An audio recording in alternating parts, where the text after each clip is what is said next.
teve uma época que eu larguei tudo. Eu estava muito bem no banco, eu tinha uns 25, 26 anos, 26 para 27. Eu larguei tudo e fui morar na Austrália. Eu tinha um sonho de morar fora, porque eu já tinha ido para Califórnia, já tinha ido para Europa, já tinha viajado bastante. A turismo? A turismo, eu falei, eu quero morar fora. E aí eu fui para a Austrália, onde eu estudei durante um pouco mais de 3 anos. Estudei, trabalhei, fui pedreiro, lavava louça, era garçom.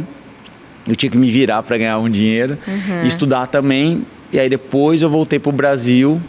Então aquilo era o maior desafio da minha vida. E aquilo ali eu tinha que encarar como o ápice de tentar... a primeira vez que eu chego muito perto de 1,5 milhão na vida. E aquilo ali foi encarado dessa maneira para mim. Não foi uma coisa de ruindade, chatice, nada, mas aquilo ali foi encarado desse jeito para mim. Porque assim, eu falei, cara, o público... Eu pensava muitas vezes no público, esse foi um erro também. Eu pensava assim, o público tá gostando dessa casa porque a pessoa tá cantando na piscina, tá todo mundo se beijando, abraçando, mas cadê o jogo? Eu pensava muito assim, se eu fosse o público, eu ia estar gostando disso? Eu acho que não.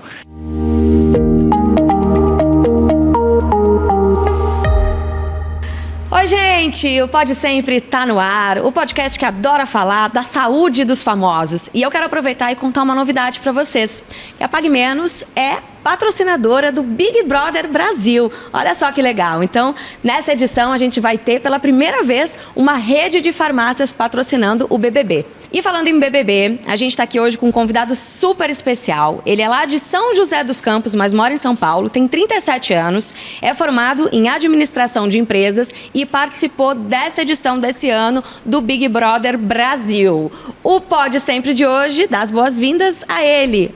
Rodrigo Mussi, bem-vindo, tudo bem? Obrigado. Primeiro podcast que eu participo, hein? Jura? Juro, primeiro. Olha que legal, que honra. Verdade, o primeiro. Muito bom, Então, levando em conta tanto de podcast que existe hoje, né? Muito bom. Então, começando aqui no nosso Pode Sempre.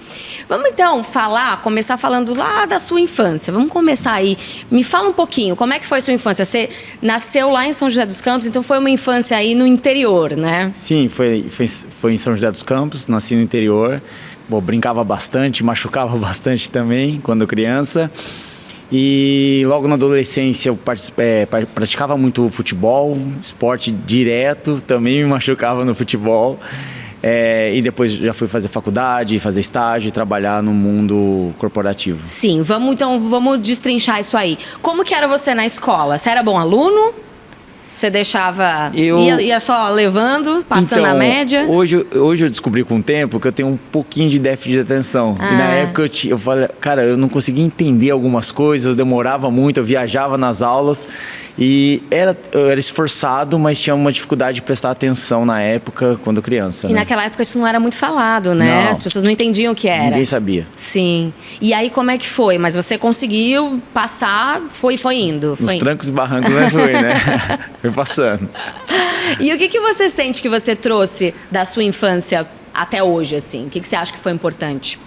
O que foi importante é realmente eu tinha esse jeito de querer vencer, né, da época de criança, que era para tirar a nota necessária para passar de ano na época, e eu trouxe isso para agora, de que eu saio de casa sempre para vencer, é uma coisa que eu tenho comigo.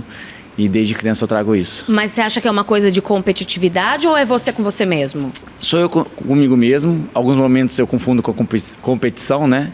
Mas é algo comigo mesmo. Eu sempre falo para as pessoas que eu não tenho a escolha de dar errado. Eu tenho que dar certo. Nossa, aí você coloca muita pressão em você, né? É a pressão que eu tenho em mim, né? Sim, exato. E aí, voltando, você terminou a escola e aí você foi fazer faculdade de administração. Por que você escolheu essa carreira naquela época? É que na época, né, assim, a gente selecionava muito assim, o que daria estágio mais rápido, né? E a administração era muito amplo, era muito complexo, várias matérias. Então você poderia ir para o mercado de estágio para várias áreas. Então a administração abria esse leque. Então eu queria fazer administração para ter um horizonte grande, mas que daria um estágio mais rápido porque eu precisava trabalhar para pagar a faculdade, né? E você fez faculdade lá em São José mesmo? Lá em São José dos Campos. Tá, e aí você conseguiu, então, fazer estágio durante a faculdade. E aí você foi para a área financeira, você foi trabalhar em banco. Logo de cara já fui fazer estágio no banco, né? Eu ficava com colete, posso ajudar. E eu trabalhava bastante, aí fiquei acho que quase um ano de estágio, onde eu fui efetivado, continuei no banco mais uns 5, 6 anos ali. Uhum. E aí, como é que foi essa virada aí? Você saiu do banco e foi pro BBB, foi isso? Não. Você teve o que aconteceu aí no meio do caminho? O que eu fiz? Teve uma época que eu larguei tudo. Eu estava muito bem no banco, eu tinha uns 25, 26 anos, 26 para 27. Eu larguei tudo e fui morar na Austrália. Eu tinha um sonho de morar fora, porque eu já tinha ido para Califórnia, já tinha ido para Europa, já tinha viajado bastante. A turismo? A turismo, eu falei, eu quero morar fora. E aí eu fui para a Austrália, onde eu estudei durante um pouco mais de 3 anos. Estudei, trabalhei, fui pedreiro, lavava louça, era garçom. Eu tinha que me virar para ganhar um dinheiro e estudar também. E aí depois eu voltei para o Brasil. E aí fui para a indústria farmacêutica, então a Pague Menos, eu atendia a Pague Menos. Gente, tô chocada! Que legal! Eu atendia muito a Pague Menos, na época eu adorava assim, comprar da Pague Menos, porque era um preço, o melhor preço na época. Continua sendo. Na época era o melhor preço e eu atendia levando os medicamentos para as pessoas da área de amostra, para alguns medicamentos na época tinha muita concorrência, né? Então o Pague Menos eu passava direto na Pague Menos, tinha 3 ou 4 na minha cidade. Então eu trabalhei na indústria farmacêutica na parte da ortopedia e cardiologia.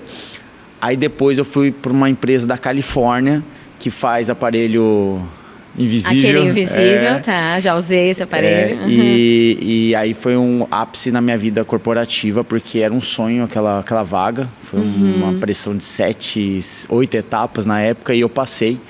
Um ano depois veio o Big Brother. E aí, como é que foi? Você não colocou à prova, tipo, todo esse esforço para chegar onde você queria? Sim. E aí largar tudo para ir pro BBB? O que eu sempre pensava, isso é uma coisa que eu trago, que eu falei desde criança, de uma competição comigo, de dar certo. Eu sempre sonhava com a independência financeira, por causa de uma criação um pouco mais difícil. Eu falei, vou batalhar. Então, desde o garoto, quando eu entrei na faculdade, eu pagava um mês de faculdade, no outro eu pagava apartamento, no mês eu pagava... Aí eu falei, aí você fica mais ainda competitivo com você para conseguir aquilo que você quer. E realmente, no mundo corporativo, eu estava numa ascendência muito grande. Só que eu estudava muito o caminho para onde eu queria ir. E aí o que aconteceu? Eu comecei a estudar o Big Brother, né? Um dos últimos 2 anos, eu comecei a estudar os participantes. E realmente, financeiramente, eu via que muita gente mudava da água para o vinho, não todos, mas a maioria. E eu falei, eu vou me inscrever. E aí eu me inscrevi, e aí começou em outubro, a primeira etapa, foi 1 por semana. Era online, né? Era entrevista, dinâmica, na outra entrevista, até a cadeira elétrica com o Boninho, todos os diretores da Globo, não sei se pode falar, mas todos os diretores da Globo. E aí você senta numa cadeira lá no Rio de Janeiro, de frente o Boninho no meio, os diretores em volta, né? O Dourado, o pessoal. E pressão. Mas é que eu levei muito na dinâmica que eu fazia no trabalho, isso que eu ia te falar, né? Pra mim era... Então eu cheguei lá muito preparado, muito estudado e sabia mais ou menos o que ia ser. Mas não é falado... no YouTube tem muita gente que participou e fala. Sim. Então eu comecei a estudar muito, era todos os dias pro dia da dinâmica. Da cadeira. A cadeira é a última etapa. É a última etapa. Eles ligam para você dia 23 de dezembro. Presente de Natal. Para falar assim, dia 8 de janeiro a gente vai fazer a última etapa. Mas então... não é, eu já sabia que não era. Quando ele me ligasse até dia 23, ele tinha que me ligar. Daí eu fiquei no telefone e falei, se não ligar hoje já era. Porque eu já tinha visto no YouTube outras pessoas falando. Falei, se me ligar dia 23, eu tô dentro. E foi 6 horas da tarde. Me ligaram, falou, Rodrigo, dia 8 de janeiro é a última etapa, agora você não pode falar pra ninguém mesmo, tal. E aí, dia 8 de janeiro, eu nem fiz mala, chegaram 2 pessoas que hoje até conheço, legal, da produção, foram falar que era dinâmica e tal. Era nada, era querer me buscar lá e fizeram a mala e fui pro Rio de Janeiro. Olha, aí que você legal. fica confinado 2 semanas ali quase, né? Sim. Pegado. Acho que eles contam isso porque, festas de fim de ano, vai encontrar um monte de gente, talvez escape, é melhor garantir, deixar pro começo do ano, sim, né? Sim, é que a gente foi pra festa e tal, mas assim, eles falam sigilo total. Sim. Que ali é o que vai predominar a sua entrada na casa, né? E aí você entrou, o BBB dessa edição... Eu acho que a gente pode dividir, assim, acho que o BBB foi um BBB até 2019, a partir de 2020 as coisas mudaram, né? Sim. Aí teve 2020, que foi o BBB da pandemia, né? Sim. Foi um BBB mais light, né? Mais divertido. Teve, né, aquela coisa, mulheres e homens, mas foi um BBB mais leve. Depois entrou o BBB do cancelamento, né? Foi o BBB da Carol Conká. E aí o seu... foi um BBB onde as pessoas estavam com muito medo, né? Principalmente quem já era famoso. Entrou lá super com o pé atrás, não querendo se expor muito, né? Todo mundo muito, muito preparadinho, né? E muito com medo de acontecer alguma coisa, de ser cancelado também. Mas você teve uma postura que meio que fugiu dessa curva ali, né, de todo mundo. E que eu, particularmente, achei muito legal. Eu fiquei muito triste quando você saiu, porque foi, cara, o jogo tá... E aí para um lugar que só você tinha um pouco essa coragem de se colocar. Sim. E o que você acha que aconteceu? Como é que você analisa hoje, quase um ano depois? Eu entrei muito com a cabeça corporativa. Aquilo, para mim, 1,5 milhão valia muito dinheiro. Não sei para os outros ali, mas para mim valia muito dinheiro. Então eu entrei focado no jogo. Então assim, o que aconteceu, eu até falei na época, numa conversa com o DG, que hoje é parceiro meu, gente finíssima, que eu falei, se eu tiver que votar em você, não é porque eu não gosto de você, é porque eu tô jogando, eu preciso desse 1,5 milhão. Então eu fui muito com a cabeça de jogar o jogo independente das relações. E eu fui, acho que, muito com o pé na porta nas primeiras semanas. E talvez hoje eu esperaria mais um pouco, porque eu vi que o público ele gosta de interagir com o que está acontecendo na casa. Mas eu fui com a cabeça focada no jogo e eu sempre fui assim focado demais. Tem as relações, adoro as relações, mas se eu tivesse que votar em alguém que eu gosto, não tem problema, porque é um jogo, vale 1,5 milhão, assinei para entrar no jogo, não era diversão. Então, eu acho que foi mais ou menos isso que eu entrei e acho que eu passei um pouquinho do ponto também. Sim. Você acha que faltou aí um tempinho para as pessoas também se identificarem com você, né? Você acha que você passou, então, talvez uma imagem errada? As pessoas entenderam errado a sua atitude lá dentro? Eu tenho uma coisa comigo, o que não te desafia, não te transforma. Então, aquilo era o maior desafio da minha vida. E aquilo ali, eu tinha que encarar como... o ápice de tentar... a primeira vez que eu chego muito perto de 1,5 milhão na vida, e aquilo ali foi encarado dessa maneira para mim. Não foi uma coisa de ruindade, chatice, nada, mas aquilo ali foi encarado desse jeito para mim. Na época, eu não sei se hoje eu faria desse jeito, né? Sim. E como é que foi quando o Tadeu falou que você tinha sido eliminado? Você, na hora, já pensou, putz, me entenderam mal? Na hora eu falei, cara, o que eu... Aí eu, na hora, pensei, o que eu fiz e tal, entenderam mal. E aí foi um pouco difícil na época, porque eu fui para uma salinha e estavam os diretores ali e falaram e tal. E foi difícil para mim ali tentar assimilar o que eu fiz, mas depois eu fui vendo algumas coisas. E tanto que a casa, na época, depois que eu saí ali, foi ainda falado o meu nome, achando que ele ia voltar, porque eu estava tentando movimentar a casa. Tem hora que eu chegava na casa, ela estava dentro da casa, né, acordava e tal, falei, pô, tem nada pra fazer, o que a gente vai fazer? Vamos fazer jogo. E aí eu começava a falar de jogo e tal. Porque assim, eu falei, cara, o público... Eu pensava muitas vezes no público, esse foi um erro também. Eu pensava assim, o público tá gostando dessa casa porque a pessoa tá cantando na piscina, tá todo mundo se beijando, abraçando, mas cadê o jogo? Eu pensava muito assim, se eu fosse o público, eu ia estar gostando disso? Eu acho que não. Então, eu fui logo querendo jogar e mexer nas peças. Sim. Então, é que precisa realmente ter esse tempo, né? Para as pessoas se identificarem, né? Criar essa empatia, né? O primeiro mês ali, eu acho que é tudo muito embolado, né? Muito confuso. É todo mundo tentando aí se colocar. Assim, o Big Brother é muito profissional, tá? Desde das dinâmicas, das entrevistas, quando eles vão buscar você na sua casa, o confinamento, quando você entra na casa, não tem nada armado, isso eu vim do anonimato, então não tem nada é falado antes, nada dá de gatilho pra gente entrar com uma cabeça, a gente não sabe quem vai entrar, não tem aviso, não tem nada, é aquilo que a gente assiste, é realmente uma coisa surpreendente, porque a gente escuta tanto de Big Brother. Tem muita teoria da conspiração, não tem teoria da conspiração. Eu acho que o Boninho, que é o diretor-chefe lá, cara, eles são muito profissionais. Muito. Isso foi uma coisa que eu fiquei assim... que me impressionou muito. Aquilo do profissionalismo da Rede Globo para aquele programa. Sim. E para mim foi muito forte isso. E como é que foi para você a questão das câmeras? Elas ficam muito escondidas, tem várias que vocês conseguem ver. Como é que é? Você tá falando, você vê um negocinho virando, aí você fala, ai, vou aparecer. Como é que é isso? É doido, porque assim, a câmera, ela te segue, né? Ela gira, ela mostra. Às vezes você fala assim, nossa, não tem câmera nenhuma em mim. Aí você olha pra trás, a câmera tá atrás, tá em você. Então, assim, as câmeras estão em todos os lugares dentro do programa. Esquece que tem um lugarzinho que você foge. Não tem. Até no banheiro tem.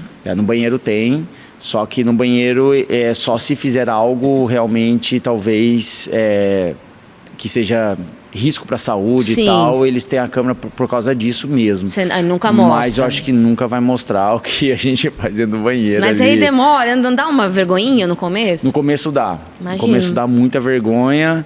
Mas depois você vai acostumando, né? Porque pra onde você vai? Não tem o que fazer. Não tem o que fazer, muito bom. E o que você... Hoje você tem milhões de seguidores nas redes sociais, quase 4 milhões. E o que você acha que mudou, assim, na sua vida? Tanto profissional quanto pessoal mesmo, pós-BBB? Pós-BBB é realmente impactante. Aquele negócio de ser reconhecido na rua, as pessoas querem falar com você, tirar foto, é impactante.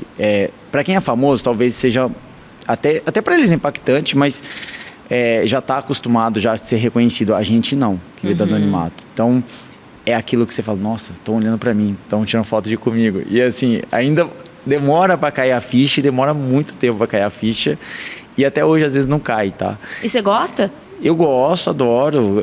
É um carinho que eu jamais recebi durante a minha vida e é um carinho muito gostoso. As pessoas vêm, às vezes, é engraçado, vêm tremendo, vêm suando. E eu falo super normal com eles, pode tirar foto, vamos conversar. E eu troco ideia porque isso é um momento único. A gente nunca viveu isso, nem sei se viveria isso. Eu falo para algumas pessoas, alguns amigos meus, você pode ter todo o dinheiro do mundo, você pode ganhar muito dinheiro, você pode ser isso, ser aquilo, mas o que o Big Brother faz, não há dinheiro nenhum que compre. Sim. É só o Big Brother que faz. Aquele negócio da fama, do que acontece, o acesso das coisas que você tem, esquece. Só o Big Brother faz isso por você. E você não acha que tem um outro lado de preconceito? Porque teve um momento que ficou meio pejorativo falar que a pessoa é ex-BBB. Você não sentiu isso? Olha, igual eu falei, de 2 anos pra cá, acho que caiu muito isso. As pessoas estão gigantescas, que saem do Big Brother dos últimos 3 anos. Ex-BBB, eu acho que, na minha concepção, acho que mudou a chave. Falar que é ex-BBB é realmente uma etapa que milhões de pessoas se inscrevem, só falando do anonimato, são 10 vagas só.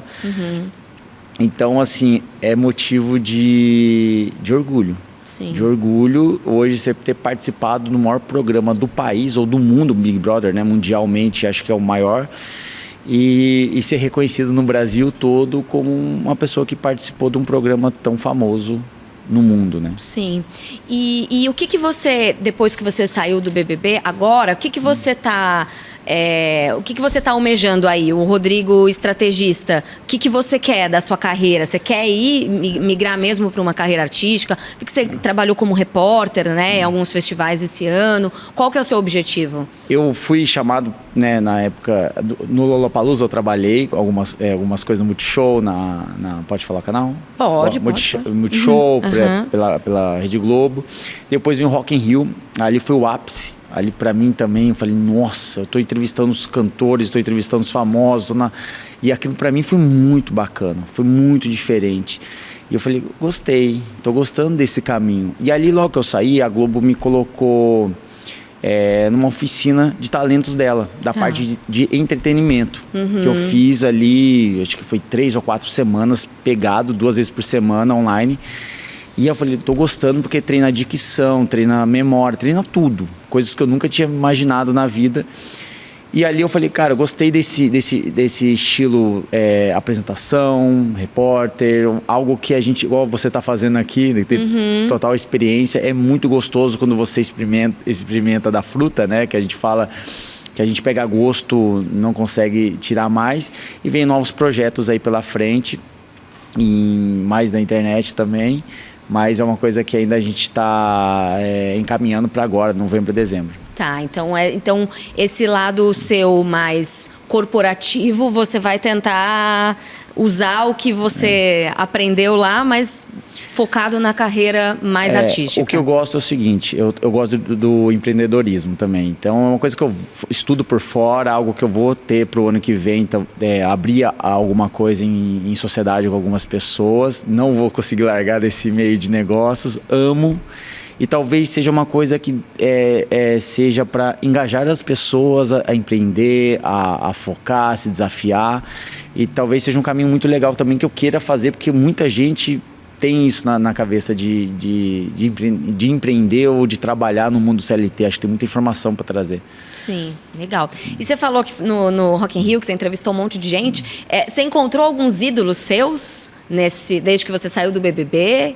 Tinha alguém que você queria conhecer, que você conheceu? Como é que foi? Olha, depois que eu saí do Big Brother, eu tive acesso a algumas pessoas que eu jamais imaginei na minha vida, mas que eu era muito fã. E não no Rock in Rio, mas em geral.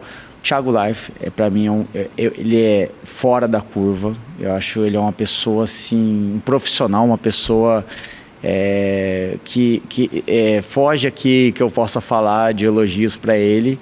E a gente se falou, né? Então, assim, é algo que pra mim que me toca. Toda vez que eu troco uma mensagem com ele, é uma coisa que mexe comigo, porque eu sempre fui fã dele. E mesmo ele não tendo feito BBB, ele tem contato com os ex-BBBs que não foram da edição dele, Ele é muito né? humano, ele é diferente, ele é muito humano, de verdade. E outros também, o Alok, eu sempre fui fã, doido nele. Mas o que me surpreendeu no Alok, quando eu entrevistei ele no Rock in Rio, quão simples ele é. Pra mim, eu jamais tinha imaginado. Aí eu até falei pra ele assim, quando ele me abraçou, a gente conversou, né? Foi depois do acidente, ele queria saber. E o quanto ele foi humano ali. E aí eu falei pra ele uma coisa que eu nunca mais vou esquecer. Eu falei assim, agora eu sei porque você tá onde você tá. Porque ele é uma pessoa simples. E ele tocou lá no Palco Mundo, multidão ovacionando ele. Ele chegou simplesmente, conversou, trocou uma ideia, como se fosse um amigo na rua que você encontra. Então, eu falei, nem parecia que eu era o Alok. Falei, você é Alok. E ele é uma pessoa extremamente ímpar. E essas duas pessoas que eu era muito fã deles. É muito legal quando acontece isso, muito, né? Muito. Quando você não se decepciona, porque a gente às vezes fica criando, né? Vê só o artista, não sabe como ele é na vida pessoal. Teve outra também que foi no Palco Mundo, me surpreendeu muito, a Isa. Que mulher, fantástica, uma energia surreal também, conversa bastante, parece que nem é a artista que acabou de tocar no Palco Mundo, sabe? E também foi surpreendente a Isa, foi um prazer ter conhecido ela. Ah, legal. E dos BBBs, das pessoas, né? Não, do programa, você é amigo de quem? Você é amigo da VTube, né? Quem que você tem mais contato hoje em dia? A VTube foi um ano... não foi da sua edição, Foi né? da minha edição. Da minha edição, o Eliezer foi a pessoa que eu tive mais contato, desde dentro da casa até depois. Foi você que juntou os dois? Não sei, mas é que depois do meu acidente, acho que as pessoas foram muito querendo me ver e tal, e a Via abriu a casa dela e eu comecei a reparar, o Eliezer tá tomando café da manhã comigo, tá almoçando comigo. Eu falei, Eliezer, você tá fazendo aqui? Aí eu fui pegando a situação, né, mas ele já tava lá tomando café, almoçando, jantando. Já tava morando lá. Já tava morando lá. E aí, outra pessoa que aproximei muito agora, o Arthur, gente finíssima. A gente teve aquele negócio do jogo lá dentro da casa, né? Mas que ele é muito competitivo também. O Arthur é muito inteligente, estratégico. E a gente foi pro Rio junto de carro, voltamos num prêmio Multishow. Ele é um cara muito gente fina. Quando você conhece ele realmente ali fora da casa, ou sei lá, é uma percepção que ele é um cara muito simples, muito gente boa de trocar ideia. Outra pessoa também surpreendente pra mim, que lá na casa até tive uma coisinha, o DG. O Douglas é uma pessoa fantástica, que cara sensacional. Toda vez que eu encontro ele é uma alegria, uma energia pra cima. E teve outros também que eu tive contato, mas esses três é o que eu mais tive relacionamento. O PA também, muito gente fina. O PA é um cara, o Paulo André é um atleta de alto nível, mas sempre simples, sempre alegre. Tá curtindo o momento dele também. Viveu Sim. aquele Big Brother e aqui tá vivendo mais ainda, né? Porque quando você vive um momento ali no Big Brother que só aquelas pessoas que estão ali dentro viveram, só elas entendem, né? Então, quando você encontra, é uma coisa de meio que reviver isso e saber que só aquela pessoa sabe o que é lá, né? Por mais que você conte aqui pra gente, a gente nunca vai ter essa sensação. Né? Agora eu entendo por que ex-BBB se encontra com ex-BBB e vira amigo. Cara, é impressionante, porque ele sabe o que você passou, o antes e o depois. Assim, o depois é engraçado que a gente troca muita figurinha. Muita ideia. O Gui traz coisa pro Bill, o Bill traz pra mim, a gente vira amigo. Então, não tem como. O Gil do Vigor, assim que eu saí da casa, eu falei muito com o Gil. São pessoas que passaram pelo mesmo processo que você. E você se espelha muito neles, porque eles estão aí há 2 anos, 1 ano, batalhando, e o caminho é muito parecido das pessoas, né? Sim, exato. E teve até a questão agora, por exemplo, da Jade, né? Que foi fazer a novela, e aí a Grazi, que passou por isso também, que saiu de um Big Brother e foi fazer novela e sofreu preconceito, conversou com ela, né? Deu conselhos e tal, porque eu acho que realmente tem essa empatia que só quem estava lá, né? Eu vejo algumas pessoas, às vezes, pegam no pé da Jade e tal. Eu não tive mais contato, pouquíssimo encontrei ela assim. Mas eu vejo as pessoas da Jade, a menina tem 20 anos, 21 anos, sei lá, já tem uma vida financeira que a gente pode falar boa, mas ela se desafia, tava no Big Brother, foi lá, jogou, bateu de frente com o Arthur, saiu, vai fazer novela. Então, assim, a menina se desafia, isso tem que ser aplaudido. Assim, os defeitos, a gente todos tem defeitos. Ninguém chega preparado ou pronto para o cargo, ninguém chega pronto para ser atriz, mas o legal é que ela se desafia a bater de frente com o que as pessoas acham de um ator ou de uma atriz. Então, isso tem que ser aplaudido pela esse jeito, essa coragem dela de se desafiar. Sim, eu acho muito legal. Não foi pela grana, né? Sim. Não foi pela grana. Não foi pela grana. É diferente. E a Juliette, você já conheceu ela? Não conhecia a Juliette ainda. Eu vi ela no Rock in Rio bem rápido, foi de passagem, porque eu estava lá entrevistando, ela também ia fazer alguma coisa lá no backstage. E eu não tive contato com ela ainda, mas eu gostaria, viu? Porque é uma pessoa que todo mundo que que chega perto dela ou tem a relação com ela fala que ela é uma pessoa extraordinária mesmo, inteligentíssima. Sim, que é tudo de verdade, né? Inclusive, quando ela saiu, ela ficou, né? Terapia, fazendo normal, tudo para ficar com o pé no chão, para não se deslumbrar, que é muito fácil, né? Com certeza. O tamanho que ela saiu, né? De dentro. Coisas que você gosta de fazer, hobbies. Eu sei que você gosta de ver filme, você gosta de ver true crimes. O que você tem assistido ultimamente, Rodrigo? Eu tenho muito assistido. Vou puxar a sardinha. O podcast eu tenho amado assistir. O YouTube acho que tem muito material legal. O TikTok também tem trazido um material bem interessante, né? Do Paulo Musi ali, sobre saúde. Eu acho que é muito... para um público, acho que mais jovem, mas é uma coisa que a gente não tinha percepção. Mas hoje a gente tem acesso à informação de buscar. Então eu acho isso fantástico. E assim, o que eu tenho saudade de voltar a jogar é futebol, né? Academia eu tô ainda com tanto trabalho que eu tô fazendo, não tá dando tempo. Mas eu quero voltar, que eu sou viciado em academia. Futebol, gostaria de voltar mais com a perna ainda recuperando de ter quebrado. Mas vai demorar mais, acho que o ano que vem só, né? Tá, daqui a pouquinho a gente fala. E gosto de sair na noite também, gosto de sair. Baladinha. Mas o que você tem assistido de série, essas coisas? Que dicas que você pode dar pra gente? Olha, série que eu tenho assistido, eu gosto muito de Suits, né? Ainda assisto Suits, que é bem inteligente. Sim. Já tá quase no final, já acabou, acho que a 7ª temporada, mas eu parei há um tempo atrás na 4ª, então eu tô assistindo. É a série que eu mais gosto porque eu acho que é muito inteligente.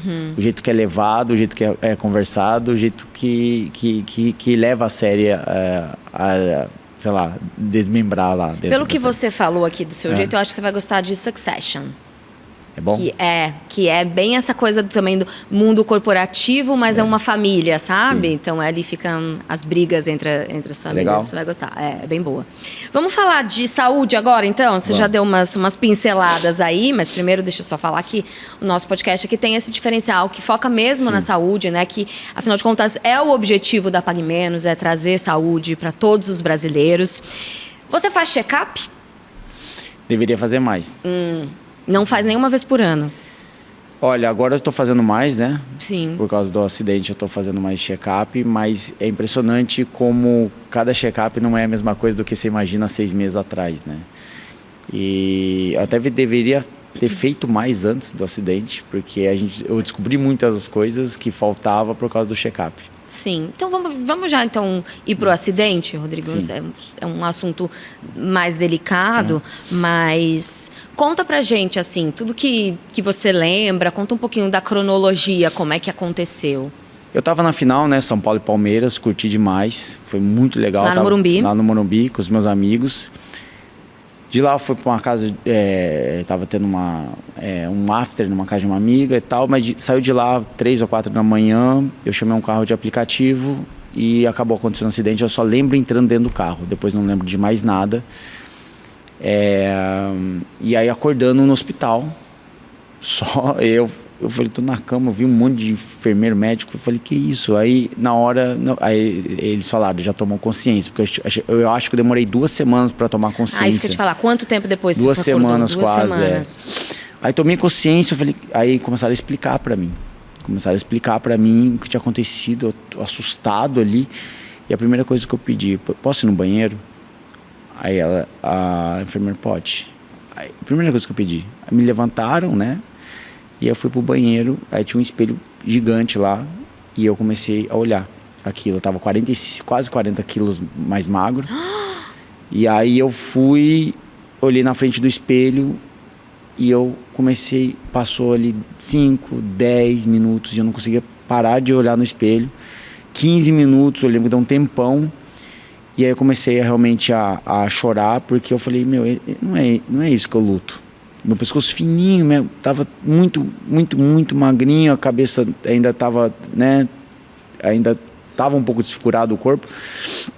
Aquilo foi muito chocante. Quando eu olhei para trás, tinha os enfermeiros, os médicos estavam emocionados, mas eles não me tiravam de frente do espelho, porque eu ficava ali. Aí foram, me retiraram, me colocaram para deitar, mas aquilo foi a cena mais chocante, talvez até agora. Quando eu me olhei no espelho, eu falei, não lutei para isso, não lutei para chegar nesse estado.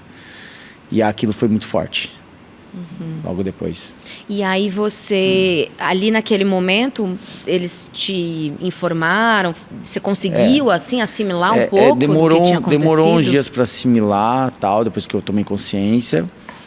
Mas ali eu fui vendo a gravidade do que aconteceu com os dias foram passando, né? Mas mesmo assim, 1 ou 2 semanas ali de recuperação, ainda não falei, não é possível que foi grave desse jeito, porque... O que foi que você teve? O que quebrou? O que aconteceu exatamente? Quebrou tudo aqui, né? Aqui na frente, a cabeça e atrás, a perna e as costas quebraram. E aí... Na parte do abdômen teve alguma coisa? Não, do abdômen não. E aí quebrou as costas só, e a perna e a cabeça, mas a cabeça foi o mais forte, né? Que teve a hemorragia. E ali de cara, a hora que eu acordei, eu não estava enxergando igual antes. Foi a coisa mais drástica para mim. Eu falei, caramba. Você estava enxergando embaçado? Embaçado. Aí eles falaram, não, calma, que vai recuperar. Eu falei, não, peraí. Aí eu sou um cara metódico, né? Eu falei, não, mas tudo bem. Eu mesmo ali já doentinho, eu falei, não, mas quando que volta? Calma e tal. E passava os dias, não ia melhorando. Eu falei, caramba. Aí foi que, passar no hospital, aí fui procurar mesmo. Aí fui procurar e tal. E aí eu soube que a vista esquerda não vai voltar como antes. Ah, você ficou... tipo, aqui, olhando pra você, aqui eu enxergo, aqui eu não enxergo. E praticamente o meio é embaçado. E esse aqui é o que eu enxergo. Tá. Só que ele triplicou o grau na época. E aí eu fiz a cirurgia do grau. Então hoje é normal, mas, por exemplo, a luz de cima ainda, ou as coisas assim, ainda fica brilhando. Até acostumar, acho que o cérebro vai demorar para acostumar. Mas perto do que poderia ter sido, isso não é nada, né? Não, eu entendo, porque assim, a gente só dorme e acorda, né? A gente não sabe o processo do que aconteceu. Mas é a mesma coisa você acordar e falar, pô, minha vista, e agora? O resto da minha vida eu vou passar assim? É drástico demais, é muito pesado. Porque, mas assim, eu sei que o acidente foi assim, a gente fala que foi um milagre ali e tal, dos médicos, mas é muito difícil você aceitar viver uma nova, na época, né, falando na época, aceitar a viver desse jeito, não 100%, E eu desejava, o que eu mais sonhava era acordar 100%. Sim. Mas isso vai muito dessa sua personalidade, né? Das coisas não saírem um pouco do eixo do que você estava pensando. Porque se você for pensar racionalmente, Sim. A gente não pode nem falar que isso é uma sequela perto do que poderia ter acontecido, Sim, né? Sim. Eu acho assim, eu entendo que a persistência vence o impossível. Uma coisa que eu tenho comigo e mesmo o médico ter falado que talvez não ia voltar, eu falei, eu vou persistir. E eu ia pra academia pegando 1 quilo de cada lado, andava de bike 40 km, não podia bater a cabeça de jeito nenhum. Eu andava de bike porque eu comecei a falar, eu só vou vencer isso se eu persistir, que eu posso vencer o impossível. Então é uma coisa que eu tinha comigo e fui magrinho, fui já trabalhando, tal, e 6 meses ou 7 meses, tô aqui na sua frente, né? No hospital foi quanto tempo? Do acidente fiquei em coma quase 20 dias, depois fiquei mais 1 mês e meio, 2 meses no hospital. 2 meses no hospital. E aí depois você foi para casa, e aí até poder sair de casa, mais quanto tempo? Eu fui para casa, eles falaram para ficar um tempão em casa, mas eu já, primeiro final de semana, peguei a bike sozinho, fui andar de bicicleta, 30 km. Sim. Mesmo super e fraquinho. Caiu? Não bati a cabeça, mas caí. Caí, machuquei porque eu tava sem força, né? Sim. E aí, como é que foi para você perceber o quanto as pessoas se envolveram com o seu acidente, torceram, mandaram boas energias, orações? Isso foi forte, isso realmente foi forte. E eu falo para as pessoas, talvez as pessoas não tenham noção de quão a oração das pessoas me fizeram bem, ou me salvaram. Porque depois eu fiquei sabendo, né, eu tive acesso às informações do meu acidente, o quanto o Brasil realmente parou para orar e para torcer para eu sair bem daquele momento drástico, nossa, gigante da minha vida. E eu vejo nas ruas esse carinho. Até hoje, 6, 7 meses, é o mesmo carinho. As pessoas querem falar, as pessoas querem conversar. As pessoas querem falar, eu orei por você, eu torci por você. E gente, assim, muito distante. Talvez eu nunca teria acesso a saber e eu fico sabendo, né? Seja senhores, senhoras, criança, adolescente. Isso é muito forte para mim, até hoje. Sim, imagino. E o Big Brother ainda estava no ar, né? A sua edição ainda estava no ar quando aconteceu o acidente, né? E aí, depois você teve uma rede de apoio, como é que foi isso? Meus amigos, né? Meus amigos foram minha rede de apoio, foram importantíssimos para mim ali naquela época. Tadinho, eles tiveram que aguentar porque eu estava reclamando de tudo, né? Mal-humorado. É um processo difícil ali, mas vai passar. Mas é um processo que só quem ama você de verdade ali que vai aguentar. Porque você fica chato, reclamão. Não olha as coisas boas, não vê as coisas boas naquele momento. Mas aí foram meus amigos, super meus apoios na época, né? Bom, e você fala que você é um milagre. O que você acha que te salvou? O que me salvou foi a urgência da salvação ali da época da ambulância. Porque depois eu tive acesso a informações, eu faltava acho que 2 ou 3 minutos para eu ficar sem a respiração acabar, né? Ficar sem respirar, porque eu fiquei travado na fuselagem dos carros, ali, sei lá. Você voou para fora do carro? Acho que eu voei, eu não assisti ainda, nem quis ver, mas parece que eu voei, mas eu fiquei na fuselagem dos carros ali, sei lá, onde fiquei, e aí eu ia morrer. Só que assim, várias pessoas foram parando, só quem é médico mesmo que poderia ali saber o que ter que fazer, né? E aí parou uma ambulância, coincidência, estava passando uma ambulância, e aí parou, tinha um médico lá dentro, ele saiu correndo, me colocou para respirar, esticado, até chegar a ambulância do Hospital das Clínicas na época e me socorrer. E aí eu tive acesso que faltava 3 ou 4 minutos para a respiração ir embora. E ele me salvou nessa época e eu fui para o hospital. E hoje eu tive acesso a informações também, que sem querer eu estava num hotel lá em São Paulo. Os meus amigos estavam todos fazendo esquenta para sair para a noite e eu estava com eles, eu não posso beber ainda. Estava com eles, aí desceu um monte de gente fantasiada, uma mulher fantasiada, toda fantasiada veio. E você, o Rodrigo, ela veio toda tremendo assim, tremendo. Aí meus amigos pararam, todo mundo parou. Eu falei, nossa, tá tremendo, que aconteceu alguma coisa? Ela falou, não, você é o Rodrigo, né? Eu falei, eu sou médica do HC. No terceiro dia, nós íamos dar morte encefálica a você. Em 4 horas, você teve uma reação surreal. E aí, ela não entrou muito em detalhes. Ela falou, tô saindo agora pra festa, fantasiada. Mas eu só queria que você entendesse que você tá... E ver você aqui falando, caminhando, é uma coisa inimaginável pra mim, há 6 meses atrás, que tava lá te vendo. Sim. E aquilo foi, talvez depois do espelho, foi o mais forte que eu escutei até agora. Não foi de alguém que me falou, foi de uma médica que estava no meu acidente. Isso foi muito forte. Sim. O que me salvou foi um contexto de coisas. Eu não consigo te falar uma coisa só. Mas você você chegou a encontrar esse médico dessa primeira ambulância? Não ainda. Ah, não seria encontrei. legal, né, encontrá-lo. Sim, muito. E o médico fez a cirurgia da minha cabeça também. Queria muito encontrar ele, porque logo depois eu tive acesso a ele, é um senhorzinho que tem muitos anos no HC de experiência. Ele falou que depois da minha cirurgia ficou 2 noites sem dormir. Nossa. E aquilo também foi forte, porque é um médico muito experiente. Pra mim aquilo ali... E médico é engraçado que eu falo... Eles não estão... Independente se é famoso, se você é aquilo, eles salvam você. Eu cheguei como indigente, sem documento no verdade, hospital. teve isso, né? E eles me salvaram independente de quem eu seja. E isso é muito forte dos médicos. Sim. É uma profissão muito nobre. Sim, com certeza. E você consegue fazer um paralelo, uma diferenciação, melhor dizendo, entre o Rodrigo quando estava lá saindo do jogo e o Rodrigo de hoje? O Rodrigo de antes, ele era um cara ansioso, bastante ansioso, e pensava muito em futuro. Então eu fazia muitos planos futuros. Daqui 5 anos, 10 anos, eu sou metódico, então faço muitos planos detalhados das coisas que pode vir a acontecer. Eu aprendi que eu tinha que viver o presente depois do acidente. Porque você pode fazer planos daqui 5, 10, 20 anos, mas se você não aproveitar e viver o presente, aquele futuro às vezes nem chega. Porque eu poderia ser só uma lembrança. Mas eu tive a oportunidade de reviver o meu presente como nunca na minha vida.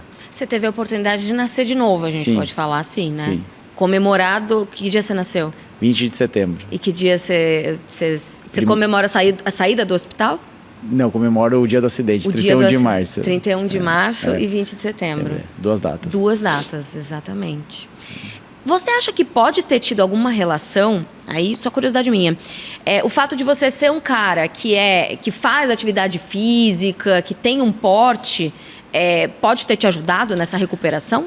Isso é muito bom a sua pergunta, porque lá dentro do HC eu tive muita informação que a minha recuperação muito rápida foi porque eu me alimentava muito bem, fazia dieta e eu praticava muito exercício físico. E eu praticava mesmo, diariamente. Então isso foi um diferencial para minha recuperação ter sido tão rápida. Olha só. Foi algo que eu ouvi demais dentro do hospital e depois dos médicos no tratamento. Sim. E você fazia o quê? Você jogava futebol? O que mais? Jogava futebol, academia todos os dias, fazia natação, bicicleta. Então fazia 40, 50 quilômetros de bike, né? E eu gostava demais. Então, mas futebol 2 vezes por semana, 1 vez por semana. Então era muito todos os dias ter praticar esporte, porque a academia, eu falo para as pessoas, é uma terapia. Não é somente pegar peso ou fazer força, ou se desafiar realmente a melhorar, induz a você a melhorar da cabeça. Você fica bem, psicologicamente falando. Sim. E você hoje, Rodrigo, que sequelas que você tem do acidente? Hoje é a vista. Né? Além da vista. Da vista. Eu não sei se isso vai ficar sequela. É até 2 anos depois que eles falam, isso aqui vai ficar sequela para sempre, isso aqui não. Tá, você tem esses 2 anos aí tem mais 1 ano e meio aí e tal. Mas assim, falando para você, eu não tenho... É a vista só. E algumas coisinhas assim, eu tô esquecendo algumas palavras às vezes, que palavras mais informais que eu falava às vezes, eu ia falar isso, esqueci. Mas assim, eu não sei se é normal, né, que eu já era uma pessoa esquecida, ou se é por causa do acidente, mas falando sendo objetivo, algumas palavrinhas, uma ou outra só que eu esqueço, mas eu não sei se é do acidente ou se era de antes, já que eu já tinha isso, né? Sim. E aí você falou que você não pode beber ainda, o que mais que você não pode fazer? Eu acho que beber, eu tô precisando de um exame aí, que eu até fui no telefone ali atender, era esse exame que eu marquei para amanhã, que pode ser que com o tempo me liberem alguma coisinha. O que eu não posso fazer ainda é correr, né, ou realmente forçar a perna, jogar futebol. Que mais que eu não posso fazer? Bater a cabeça de jeito nenhum. Então, pelo amor de Deus. Eu amava futevôlei, então futevôlei por enquanto, e até futebol, né, se eu pudesse jogar não daria. Então, é a única coisa que eu tenho que tomar cuidado com essas coisas. Sim. E você faz algum tipo de, falando um pouquinho de saúde mental, você faz algum tipo de terapia? Faço. Eu descobri o quão importante a psiquiatria e a psicologia é na nossa vida. Aprendeu pós-acidente ou já antes? Pós-acidente. Assim, antes eu sabia, porque eu trabalhei na indústria farmacêutica, eu sei quanto era importante, né? Mas eu não imaginava o quão a psiquiatria é importante pós-acidente. E aí, o que você faz? Terapia mesmo? Faço terapia, da psicologia, né? Tô fazendo fonoaudiologia, mas para chegar talvez no seu nível um dia de falar bem desse jeito. Fonoaudiologia mais para algo profissional futuramente. Minha voz, eu sinto às vezes que mudou um pouquinho, mas é uma coisa que eu sou muito crítico com as coisas, então às vezes eu acho que mudou, então a fonoaudiologia está me ajudando nisso, mas a psicologia semanalmente, toda semana está sendo muito boa. E você já teve algum quadro de ansiedade ou depressão? Que você consiga identificar, assim? Logo depois do acidente eu tive depressão, que era uma coisa que os médicos falaram que eu poderia ter, porque atingiu as emoções do cérebro e traumatismo. Normalmente as pessoas têm uma depressão muito profunda e vem. E vem, é gigante. Te puxa para baixo, que teve momentos que eu falei, eu orava, falei, Deus me leva daqui. Porque é pesado, que ninguém vai entender, só quem está passando aquele momento ali. É forte. E ali, por mais que eu seja competitivo comigo mesmo, ali eu falei, eu não posso sair derrotado. E aí é uma coisa que você fala, você acorda, não muda, a minha vista não muda, não sei o que não muda. E aquilo ali você não sabe, não tem respostas, né? Diferente quando você tem um desafio, você sabe qual é o objetivo que você quer chegar. Ali você não sabe qual é o caminho. E você não controla, né? Não controla. E ali foi forte. Foi uma depressão que eu não desejo pra ninguém. Foi muito forte. Mas aí você procurou ajuda? Ajuda e batalhando, e não desistindo, se desafiando. Sim. E aí eu venci essa depressão. Foi o pior momento da minha vida. Sim. E você acha que você ficou com algum trauma? Tipo, carro? Nenhum. Parece que eu, vida normal, pego o carro de aplicativo. Eu penso assim, cara, se eu voltei vivo desse acidente, se eu mudar alguma coisa do que eu já fazia, não vale a pena ter voltado. Eu penso assim que, cara, o que pior pode acontecer? Eu ir embora de vez. Então, assim, eu prefiro viver normalmente, porque quanto mais eu vivo, mais eu enterro o acidente. Se eu ficar muito assim, não vou fazer isso, não vou fazer aquilo, já fui no Morumbi, depois do jogo com meus amigos, pego o carro de aplicativo, pra vida ficar normalizar, como se não existisse o acidente. Porque quanto mais isso passa, mais eu enterro o acidente. Sim, mas você não ficou com a sensação de tipo, putz, se eu sobrevivi é porque eu ainda tenho coisas pra fazer aqui? Eu acredito, é uma coisa que eu sempre falei, nós somos abençoados para abençoar. Se eu fui abençoado unicamente de ter sobrevivido, é porque através da minha vida eu quero que outras pessoas sejam abençoadas. Eu acho que todo mundo até aqui, todo mundo particularmente é abençoado, mas através da sua vida, outras vidas serão abençoadas. Talvez algo material que você dê, mas talvez uma palavra, talvez um abraço, talvez um beijo. Isso é muito diferencial para mim.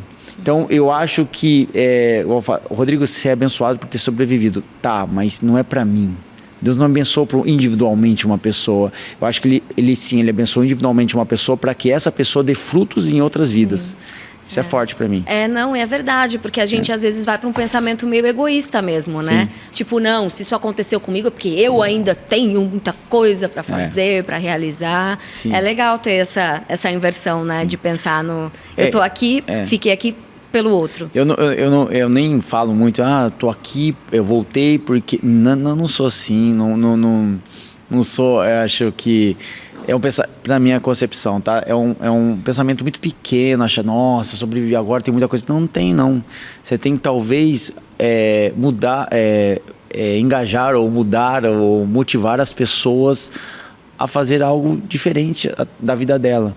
Então, eu acho que, pra mim, esse negócio, tem muita coisa pra você fazer aqui. Não acho isso. Não sou um cara arrogante do tipo, nossa, olha, fui... Não sou assim. É uma coisa que, pra mim, Deus não... Ele é gigantesco, ele é grande, ele é muito grande. A gente nunca vai ter a dimensão do tamanho de Deus. Mas é um Deus que ele age muito na simplicidade. Nas coisas que a gente nem imagina, na coisa que a gente fala que é pequena, ele tá lá na simplicidade. Sim. É diferente. Legal. Vamos falar um pouquinho agora de beleza? Vamos. Você é um cara vaidoso? Sou. Mas poderia ser mais. Mas é vaidoso que nível? Sou vaidoso. Tá. Cadê a Ju?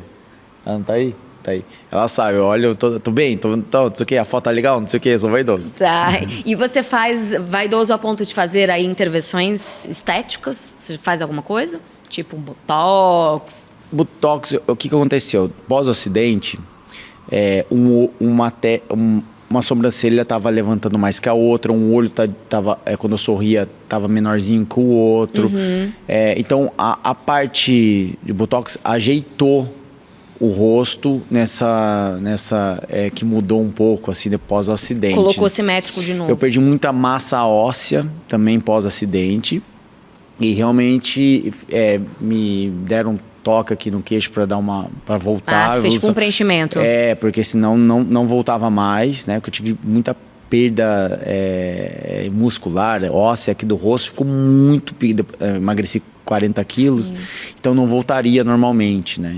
Então foi uma coisa que eu fiz. E você tem rotina de skincare? Você cuida da pele, passa uns creminhos? Eu passo o creminho, gosto. Eu tô quase quarentão, né? Então, assim, eu cuido muito da olheira, da testa, do rosto. Eu acho que é extremamente importante passar... Passar vitamina C, protetor no rosto. Cheguei aqui em Fortaleza, um sol fortíssimo, diferente de São Paulo tá também, mas aqui tá mais. E eu já até falei ali pra Ju que... Cadê o protetor do rosto? Que senão eu tô ferrado, né? Que tá muito forte. Sim. E você... o cabelo, você tem cuidados? Faz alguma coisa, não? Desculpa falar depois, pós-acidente de novo. O que aconteceu? Meu cabelo não estava crescendo mais. E aí... E também estava crescendo estranhamente, de um jeito diferente. E aí eu tive tratamento médico, com remédios. Estou passando até hoje, shampoo medicinal, para o cabelo voltar ao normal, crescer normal. Acho que falta algumas vitaminas, e faltaram na época, e agora já está meio que se ajeitando. Sim. E você faz suplementação de vitamina? Como que é isso? Faço suplementação de vitaminas. Também eu não imaginava, depois do check-up que a gente faz, realmente falta muitas coisas. Mesmo eu fazendo uma dieta certa, mesmo eu fazendo esporte, realmente faz uma diferença gigantesca. Quando você faz o check-up, você fala, nossa, como está faltando vitamina C? Como está faltando vitamina D? Como assim? Sim. E ali no check-up você tem uma noção e você fica até assustado, né? Você teve, depois do acidente, um déficit muito grande de várias vitaminas? Várias vitaminas. Então bastante. Ainda precisa ficar aí um tempinho ainda tomando. Repondo, né? Quando você vai na farmácia, que você frequentou muitas farmácias, quais são as coisas que você costuma comprar, assim? O que você gosta? Olha, a farmácia hoje, ela tem tudo, né? A farmácia você faz praticamente... Até remédio, né? Até remédio, né? Até remédio. Eu vou na farmácia, eu gosto de comprar skincare. As coisas ali, eu acho que tem... O que tem da farmácia diferente de outros lugares ali?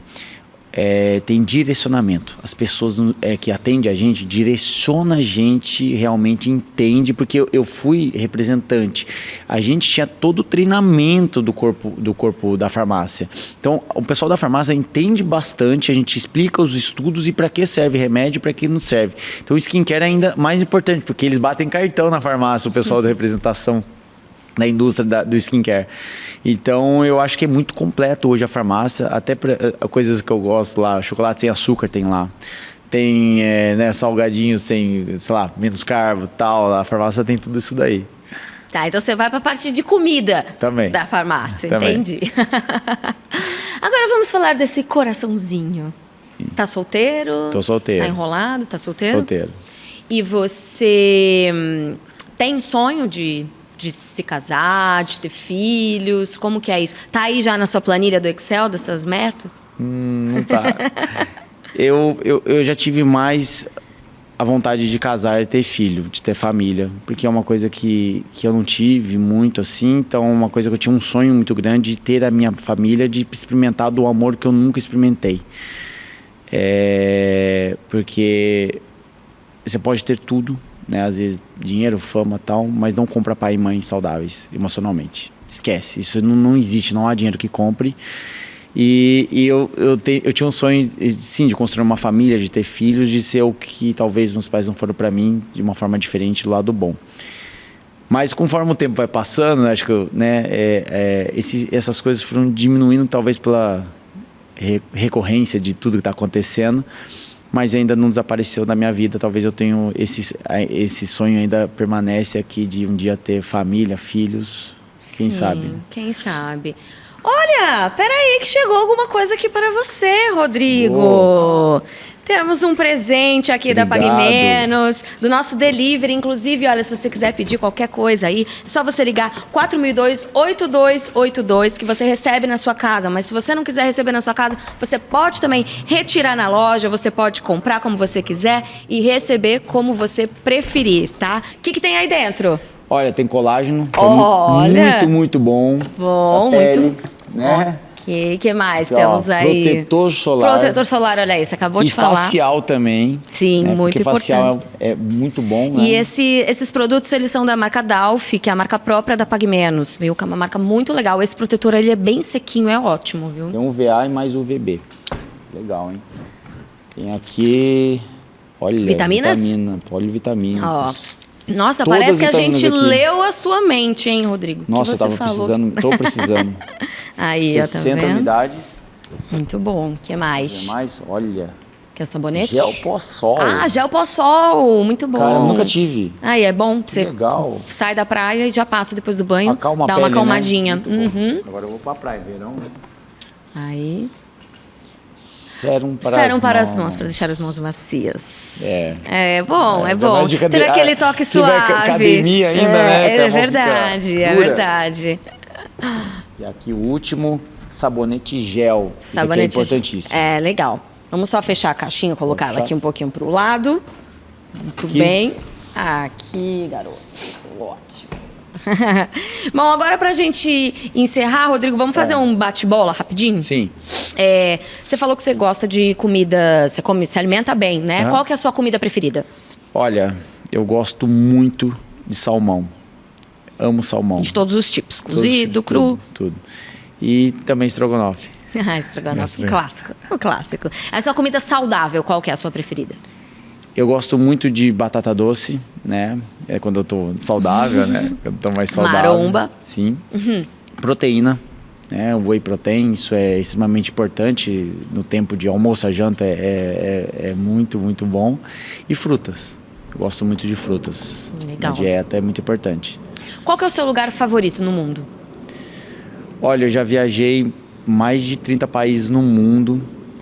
Mas tem um lugar que eu sou apaixonado, que eu quero voltar ano que vem, que é Ibiza, no verão europeu ali. Ibiza é não só as festas que a gente fala, mas as praias são maravilhosas. A água azul, azul, azul, é lindo demais lá. Para visitar também, é bom. Legal. E saúde para você, o que é? Saúde ganhou uma importância que eu não imaginava. Porque assim, de verdade... O que eu mais desejava quando eu estava no hospital, até quando eu estava em casa, era acordar 100%. Coisa que a gente fazia todos os dias e eu não dava valor. A gente acorda todos os dias, as pessoas falam assim, nossa, tá faltando isso, tá faltando aquilo. Ó, perder solar você vai, às vezes dinheiro você vai, mas no outro dia você tá 100% para correr atrás dessas coisas materiais. mas o corpo, 100%, não está na sua mão. Então, cuidado é uma coisa que eu falo para as pessoas. Você acordar 100% é uma coisa que eu não dava mais valor. Isso é ser abençoado. Isso é, para mim, algo que eu mais hoje desejo acordar 100% na minha vida e o que eu mais desejava também. E é aquilo que o dinheiro não compra, Não né? compra. Não adianta. Música, o que você gosta de ouvir? Além do Alok. Da Alok. Eu gosto muito de Imagine Dragons, eu gosto de Post Malone, esse tipo, Justin Bieber, Coldplay. Quase mais um eletrônicozinho assim, um popzinho. Depende, Legal. Rodrigo, uma palavra que te define. Isso é difícil, mas... Perseverança. Perseverança. Se você hoje encontrasse com Deus, você já falou que você é um cara que acredita, se você encontrasse com Deus, o que você falaria para ele? O que você perguntaria para ele? Eu perguntaria, qual é o real propósito que você tem na minha vida aqui na Terra? Qual é o propósito que você lê ou vê para mim nessa Terra? E aí, qual será, hein? Não sei. Tem nem ideia? Às vezes eu tenho. Aí, leva pra terapia essa. Ai, muito bom. Obrigada, viu, Rodrigo? Um prazer, viu? Muito bom, né, gente? Olha, não esqueçam, eu falei lá no comecinho, a Pague Menos é patrocinadora do BBB desse ano, do ano que vem, né? Janeiro de 2023, a próxima edição, a primeira rede de farmácias do Brasil a patrocinar o BBB. E aí também quero deixar um recado para vocês curtirem esse vídeo, compartilharem e também não se esqueçam de se inscrever aqui no nosso canal. Um beijo e até o próximo Pode Sempre.